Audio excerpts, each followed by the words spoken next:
अजून जागा वाटपाचं चर्चा या ठिकाणी सुरू आहे. जोपर्यंत वरच्या स्तरावर हा निर्णय होत नाही, तोपर्यंत खाली सूचना जोपर्यंत येत नाही, तोपर्यंत आपण बोलणं उचित नाही असं मला या ठिकाणी वाटतं. विधान परिषदेसाठी आता रस्सीखेच मोठ्या प्रमाणात चालायला पाहिजे ना. भाजपाकडे ही जागा आहे जळगावची. रस्सीखेच वगैरे काही नाही आहे. आमची मागणी आहे आणि त्यांची मागणी असणं स्वाभाविक आहे.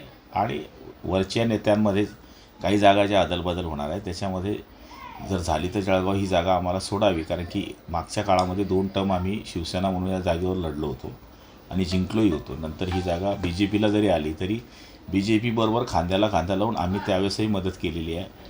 आम्हालाही वाटतं की यावेळेस आम्हाला जर दिली तर बरं होईल. आणि मला वाटतं की शेवटी हा आमचा मागणीचा विषय आहे. वरच्या चर्चेवर हा सगळ्या गोष्टी अवलंबून आहे आणि वरती मला खात्री आहे की जळगाव ही जागा शिवसेनेला सुटेल.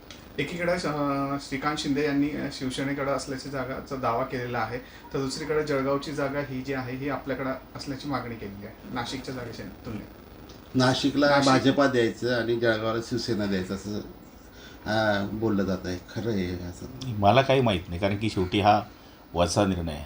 मी ह्या गोष्टी मला माहीत नाही आहे, पण आम्ही मागणी केलेली आहे आणि ती मागणी मला तरी असं वाटतं की शिवसेनेकरता किंवा भाजपाकरता जे नेते मंडळी ठरवतील तो निर्णय आम्हा सगळ्यांना मान्य राहणार आहे. ऑपरेशन टायगरमध्ये यदि विचार केला तर 6 पैकी 5 खासदार जे आहे तयार आहे, मात्र 6वे खासदार अद्यापही तयार नाही आहे. नेमकं काय आहे?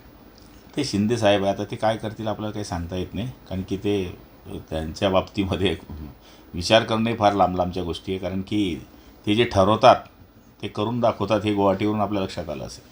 भाजपाची यदि भाजपाने नाही सोडली तर पुढची भूमिका काय असणार? विरोधकात जाऊन लढण्याची तयारी असणार का आपल्या पक्षाची? नाही, ते मला असं वाटतं की गुलाब भाऊंशी चर्चा केली पाहिजे. मला असं वाटतं की जर मैत्रीपूर्ण लढाईची वेळ आली तर गुलाब भाऊंचे जे चिरंजीव आहेत प्रतापराव यांनी जर का मैत्रीपूर्ण लढत लढली तर आम्ही 100% त्यांच्या पाठीशी खंबीरपणे उभे राहू.